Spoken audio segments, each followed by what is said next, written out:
The rain came down hard that night, drumming against the rusted tin roof of the Malik farmhouse like the world itself was weeping for her. Anna sat on the cold floor beside her worn-out bed, clutching a faded shawl that had belonged to her late mother. In her trembling hands lay a small piece of paper, the last letter she had, written to herself years ago, when she still believed in miracles. Someday, she had written, someone will see my worth. But tonight, as the storm raged outside and voices of anger echoed through the narrow hall, that dream felt like ashes in her chest. Her father's voice cut through the thunder, sharp and merciless. She's no good, Gulzar. You heard what the doctor said. Infertile. What man would want her now? Anna froze. The word struck her like a whip. Infertile, useless, a burden. She pressed her palm against her stomach, as if she could protect herself from that cruel label. In the corner of the room, her stepmother, a woman whose kindness had always been as thin as ice, sighed dramatically. I told you long ago, she said, this girl brings no blessing. We can't keep feeding a mouth that brings shame. Anna wanted to scream, to tell them the doctor was wrong, that she wasn't broken, that her worth was more than a womb, but her voice died before it reached her lips. She had learned long ago that no one in this house wanted to hear her truth. That night, her life was sold for the price of a cow and a few sacks of wheat. Her father made the deal quietly, just before dawn. A rancher in the next district needs a helper, he said. He's offering food and pay. You'll go.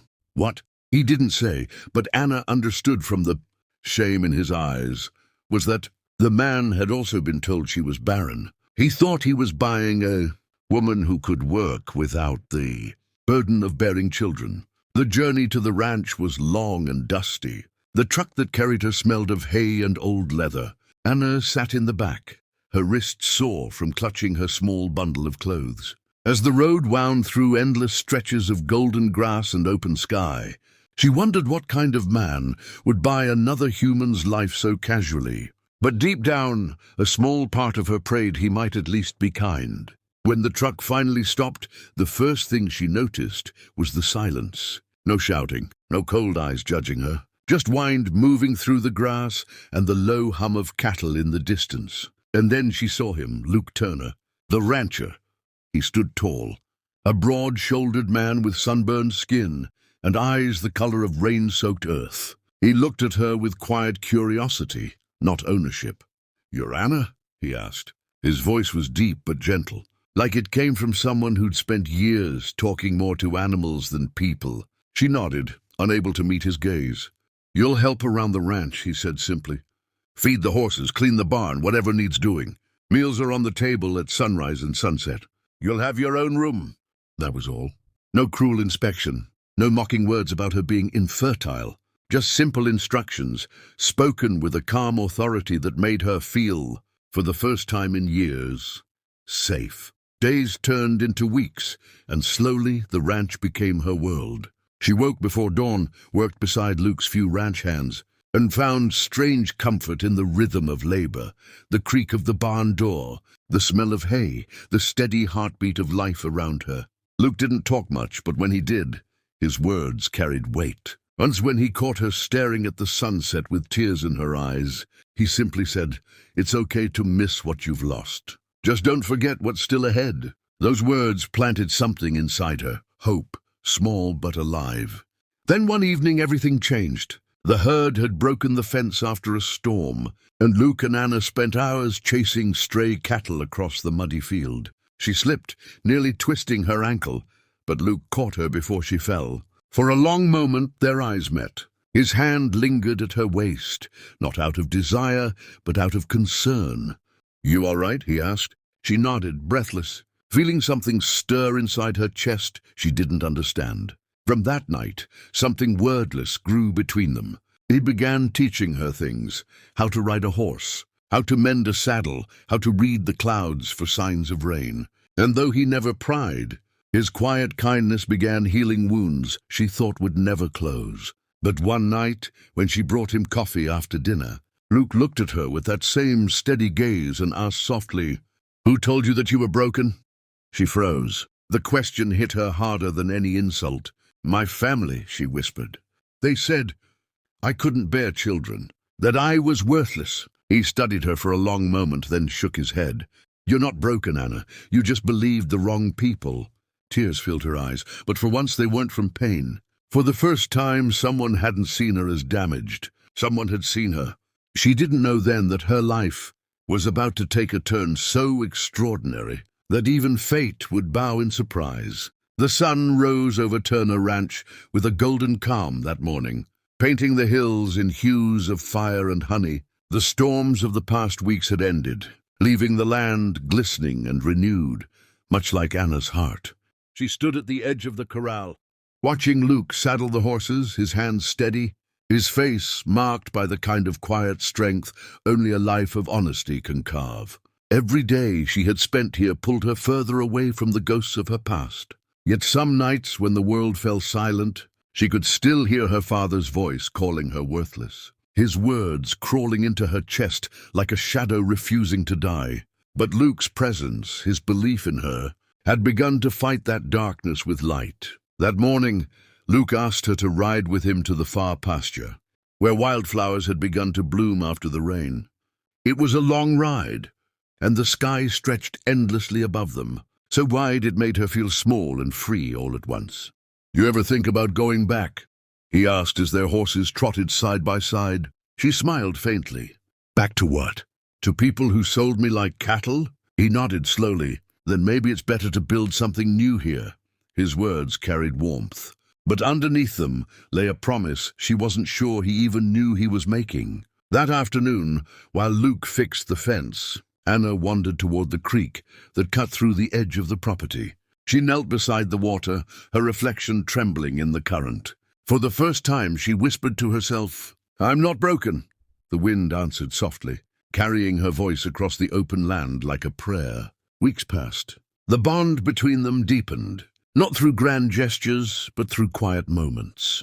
A shared laugh while feeding the calves, a hand brushing hers as they worked side by side, a gaze that lingered a little too long under the fading light. Luke had never spoken of love, but his every action spelled it. When she caught a fever one night, he sat beside her through the darkness, changing damp cloths on her forehead, murmuring gently, "You'll be all right. Anna, I'm right here." And in her fevered dreams, she saw him not as the man who had bought her freedom, but as the one who had given her back her soul. Then came the day that would change everything. She had been feeling strange for weeks, tired, dizzy, her appetite shifting, but she thought it was just exhaustion. When the ranch's old housekeeper, Mary, noticed, she frowned and said, "Girl, you don't look sick. You look glowing," Anna laughed. But when Mary insisted she see a doctor in town, Luke drove her himself. The small clinic smelled of antiseptic and fresh air. The doctor, a woman with kind eyes, asked routine questions before running a few tests. When she returned, she smiled in disbelief. "Anna," she said softly, "you're expecting." The words didn't make sense at first. Expecting what? Then the realization hit her like thunder. She stared at the doctor, her hands trembling. "That can't be," she whispered. "I was told." "I can't have children." The doctor shook her head gently. "Whoever told you that was wrong. You're perfectly healthy, and about 6 weeks along." Tears burst from her eyes before she could stop them. Years of shame, pain, and rejection flooded out in one long cry. Luke, who had been waiting outside, rushed in. "What's wrong?" he demanded. But when he saw her face, saw the miracle shining in her eyes, he froze. "Luke," she whispered, choking on joy, "I'm pregnant." For a long, breathless moment, neither spoke. Then he stepped forward, his rough hands trembling as he cupped her face. "You're sure?" She nodded. His laugh broke through the silence like sunlight. "Then the world's been wrong about you, Anna Malik. You were never broken. You were just waiting for the right home, the right love." They drove back to the ranch in stunned happiness. That night, under a sky blazing with stars, Luke took her hand. "I don't care what brought you here, Anna, but I'm asking you to stay, not because you have to, but because I can't imagine this place without you." Her answer was simple. She leaned into him and said, "This is home now." But fate wasn't finished testing them yet. 2 months later, her father arrived at the ranch gate, dusty and hollow-eyed. Word had travelled fast in small towns.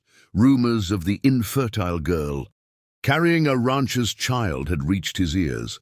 He wanted money, of course, and he wanted to reclaim his lost honor. "You're coming back," he demanded coldly. "That man tricked us. You're still my daughter." Anna stood tall, one hand on her swelling belly. "You lost the right to call me that the day you sold me." Her voice didn't tremble. For the first time, she wasn't the frightened girl they'd thrown away. She was a woman who had found her worth. Luke stepped beside her, his expression carved in steel. "You sold her like she was nothing," he said. "But she's everything to me." Her father tried to shout, but the words withered on his tongue when he saw the fire in her eyes, the fire of someone who had found strength through pain. He left without another word, and as his figure disappeared down the road, Anna felt a weight lift from her heart. Months later, she gave birth to a healthy baby boy. When Luke placed the child in her arms, tears streamed down her face. "You see," he whispered, "the world was wrong. You were never barren. You were just waiting for love strong enough to grow life again." As the baby cooed softly and sunlight poured through the window, Anna knew her story was no longer one of pain, but of resurrection.